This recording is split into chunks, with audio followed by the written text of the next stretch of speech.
دجال کا فتنہ۔ آپ صلی اللہ علیہ وسلم نے ارشاد فرمایا کہ وہ سب سے پہلے تو یہ دعویٰ کرے گا کہ میں نبی ہوں، حالانکہ میرے بعد کوئی نبی نہیں۔ اس کا ایک فتنہ یہ ہوگا کہ وہ کسی دیہاتی سے کہے گا کہ اگر تیرے مردہ ماں باپ کو میں زندہ کر دوں تو کیا شہادت دے گا کہ میں تیرا رب ہوں؟ وہ کہے گا کہ ہاں میں شہادت دوں گا۔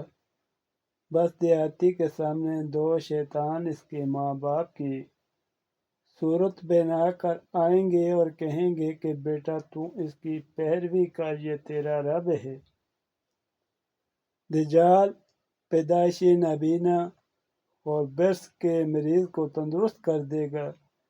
اس کے شیاطین موجود ہوں گے جو لوگوں سے باتیں کریں گے۔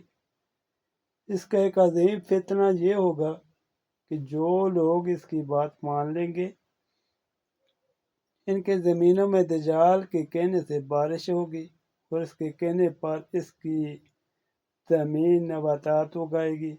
ان کا مویشی خوب صحت مند ہوں گے اور مویشیوں کے تھن دودھ سے بھر جائیں گے، اور جو لوگ اس کی بات نہ مانیں گے ان میں کات پڑے گا، ان کے سارے مویشی ہلاک ہو جائیں گے۔